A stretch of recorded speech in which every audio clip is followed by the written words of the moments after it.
Balaji classes में आप सभी का स्वागत है। और मैं आपके सामने कुछ क्वेश्चन लेके आया हूँ जो कि आपके लिए हाइट एंड डिस्टेंस से कुछ क्वेश्चन है मेरे पास, जो कि बहुत ही शॉर्ट ट्रिक बताने वाला हूँ और आप ही उन सवालों को सेकंडों में कर पाएंगे। चलिए स्टार्ट करते हैं वीडियो। समषष्टभुज का एक अंतःकोण कितना होता है? समषष्टभुज का एक अंतःकोण जो होता है वो 120 डिग्री, या अगर हम कहना चाहें तो कितना हो जाएगा, या अगर 2π/3 कितना हो जाएगा। अब फर्स्ट टाइम मैं डिजिटल बोर्ड यूज कर रहा हूँ। डिजिटल बोर्ड क्या कहूँगा आपके सामने, मोबाइल से ही कोशिश कर रहा हूँ अच्छी सी वीडियो बनाने की। देखिए कितना हो जाएगा 120, या कितना हो जाएगा 2π/3। तो समषष्टभुज का एक अंतःकोण की माप कितनी होती है? कितनी होती है? 120 या 2π/3। चलिए नेक्स्ट क्वेश्चन देखते हैं। एक खिलाड़ी किसी वृत्ताकार पथ पर दौड़ता है। यदि पथ की त्रिज्या 10 मीटर हो तो पथ के केंद्र पर 80 डिग्री का कोण बनाने तक वह कितने मीटर की दूरी तय करेगा? इसके लिए क्या करेंगे, जो त्रिज्या दी हुई है सबसे पहले तो उसको लिख लेंगे हम। कितना है हमारा 10, और फिर जितने डिग्री का कोण बनाना है उसे, कितने डिग्री का कोण बनाना है 80 डिग्री का, तो 80 डिग्री जितने डिग्री का कोण बनाना है, फिर मल्टीप्लाई में पाई की वैल्यू कितनी है हमारी 20/7, और अपोन में ये रहना 180 डिग्री। अब जीरो से जीरो कैंसिल हो जाएगा, और आप जब इसकी कैलकुलेशन करेंगे तो आपका आंसर हो जाएगा 1.74 मीटर। कितना आ जाएगा 1.74 मीटर। इसे आप सोल्व कर लेना, बहुत शॉर्ट ट्रिक है। क्या करना है, पहले तो आपको 10 जो मीटर की जो वो दिया है 10 मीटर रेडियस जो दिए हुए है 10 मीटर, और फिर जितने डिग्री का कोण बनाने के लिए बोले, यहाँ पे जैसे 80 डिग्री का कोण बनाने के लिए बोला वो, या 90 बोले 120 बोले, फिर मल्टीप्लाई में आपको पाई की वैल्यू रखनी है, और अपोन में क्या रखना 180 डिग्री ये रखना, और ये सोल्व कर देना है। चलिए नेक्स्ट क्वेश्चन देखते हैं। एक मीनार 120 मीटर की दूरी पर स्थित एक मकान की ऊंचाई 60 मीटर है। मीनार के शीर्ष एवं आधार द्वारा भवन के शीर्ष पर समकोण बनाया जाता है, तो मीनार की ऊंचाई बतानी है आपको। कितना है इसके लिए एक देखिए छोटा सा फॉर्मूला मैं बता रहा हूं, d², जो कि उनके बीच की दूरी है मीनार के और भवन के, और h² अपोन कितना आ जाएगा h। कितनी हमारी ऊंचाई कितनी है h, जहां d मीनार की ऊंचाई है और h जो है मकान की। अब इसमें कितना दिया हुआ है, एक मीनार से 120 मीटर की दूरी पर है। कितनी दूरी पर? 120 मीटर। तो 120 का स्क्वायर करेंगे प्लस जो ऊंचाई दी है इसका स्क्वायर करेंगे अपॉन 60, और इसे सोल्व करेंगे। सोल्व करने के बाद कितना आ जाएगा आपका आंसर 300 मीटर। कैसा आ जाएगा, इसका स्क्वायर कितना हो जाएगा 144,000, फिर प्लस 60 का करेंगे, और फिर 60 से इसे डिवाइड कर देंगे, ये हो जाएगा। चलिए नेक्स्ट क्वेश्चन पे चलते हैं।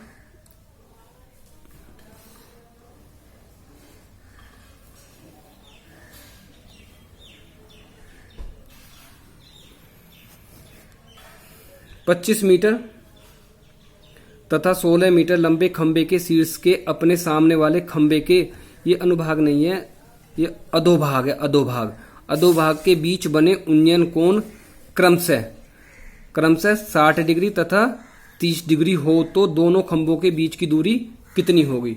तो दोनों खंभों के बीच की दूरी का जब ऐसा दिया हो तो कैसे निकालते हैं, जैसे दोनों खंभों की ऊंचाई हो जाएगी और उसका रूट, दोनों खंभों की ऊंचाई h1 × h2, तो दोनों खंभों के बीच की दूरी निकल जाएगी। h1 कितना दिया हुआ हमारा, कोण से हमें कोई मतलब नहीं, 25 × 16, 25 का रूट आ जाएगा 5 और इसका आ जाएगा 4, ये वो कितना हो गया 20 मीटर। कितना हो जाएगा 20 मीटर। तो दोनों खंभों के बीच की दूरी कितनी आ जाएगी 20 मीटर। ये आपका फॉर्मूला होगा दो खंभों के बीच की दूरी का, दो खंभों के बीच की दूरी का फॉर्मूला हो जाएगा। चलिए नेक्स्ट क्वेश्चन देखते हैं। किसी बिंदु से दो विपरीत दिशाओं में बराबर ऊंचाई के दो विद्युत पोल है जिनके शीर्ष का उन्नयन कोण क्रमशः 30 डिग्री एवं 60 डिग्री है, एवं दोनों पदों के बीच की दूरी, दोनों खंभों पोलों के बीच की दूरी है, ये विद्युत पोल, दोनों पोलों के बीच की दूरी 100 मीटर है। तो विद्युत पोल की ऊंचाई बतानी है आपको। तो विद्युत पोल की ऊंचाई क्या होगी, देखो इसका फॉर्मूला हो जाएगा सीधा d इंटू √3/4। तो d कितना दिया हुआ हमारा, दोनों पोलों के बीच की दूरी कितनी है 100 मीटर। तो अब हम लिखेंगे 100 इंटू √3/4।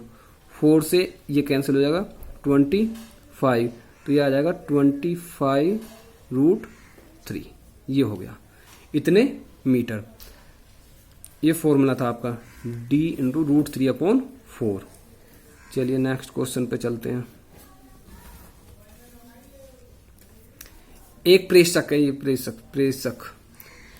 एक प्रेषक द्वारा मीनार के शीर्ष को देखा जाता है तो उस समय उन्नयन कोण 45 डिग्री, कितना है 45 डिग्री हो तथा 200 मीटर मीनार की ओर चलने पर उन्नयन कोण 60 डिग्री हो जाता है तो मीनार की ऊंचाई कितनी होगी।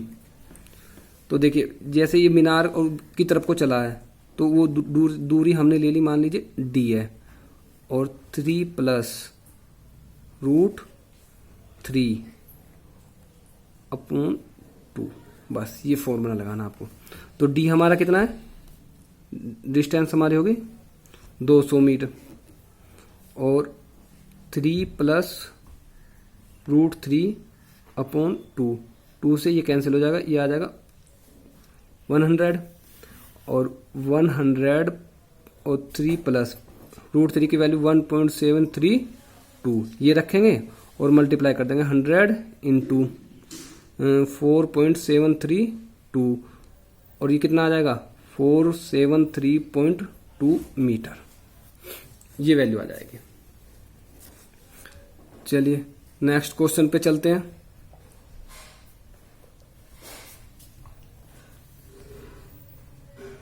एक मीनार के ऊपर खड़े ध्वज स्तंभ के पाद एवं शीर्ष मीनार से 50 मीटर दूर खड़े व्यक्ति पर क्रमशः 45 डिग्री एवं 60 डिग्री का कोण बनाती है तो मीनार की ऊंचाई कितनी होगी। तो मीनार की ऊंचाई कितनी होगी, तो इसमें क्या होगा, मीनार की ऊंचाई कितनी हो जाएगी, मीनार की ऊंचाई हमारी हो जाएगी ये d tan θ1, d कितना है 50 मीटर, और tan थीटा हमारा कितना है 45, थीटा हमारे जो 45 हो गया, और 45 की वैल्यू tan θ 45 की वैल्यू होती है 1, तो 50 इंटू 1 कितना आ गया, ये 50 मीटर। चलिए आगे से पेन यूज किया करेंगे, फर्स्ट टाइम है। एक मीनार के ऊपर खड़े ध्वज स्तंभ के पाद एवं शीर्ष से 100 मीटर दूर खड़े व्यक्ति पर क्रमशः 45 डिग्री एवं 60 डिग्री कोण बनाती है तो ध्वज सहित मीनार की ऊंचाई कितनी होगी। तो हमें ध्वज सहित मीनार की ऊंचाई बतानी है। इसके लिए क्या फॉर्मूला लग जाएगा, जहां हमने लगाया था d tan θ2, d कितना हमारा 100, और tan θ2 कितना है 60, तो कितना आ जाएगा 100, और ये आ गया √3, यानी कि ये होगा 100√3 मीटर। ये इतनी हो जाएगी किसकी, ध्वज सहित मीनार की ऊंचाई। चलिए नेक्स्ट क्वेश्चन देखते हैं। मीनार के ऊपर खड़े ध्वज के पाद एवं शीर्ष मीनार से 75 मीटर दूर खड़े व्यक्ति पर क्रमशः 30 डिग्री एवं 60 डिग्री कोण बनाती है तो ध्वज स्तंभ की ऊंचाई कितनी होगी। तो ध्वज की ऊंचाई, इसका फॉर्मूला देखिए कितना हो जाएगा, d ब्रैकेट में tan θ2 माइनस θ1, ये वाला हो जाएगा θ2 माइनस θ1। तो d कितना हमारा 75 और ये हो जाएगा tan 60 माइनस 30, ये हो जाएगा 75 आ जाएगा। तो ये कितना होगा tan 30 बचेगा और 75 इंटू tan 30 को 1√3, √3 से ऊपर नीचे मल्टीप्लाई कर देंगे तो ये हो जाएगा 75√3/3 और 3 से ये कट जाएगा, कितना आएगा 25√3, ये हो जाएगा। तो ये होगा। अगर मेरी वीडियो अच्छी लगी हो तो उसे लाइक और शेयर कीजिए। थैंक यू और मेरे चैनल को सब्सक्राइब कीजिए।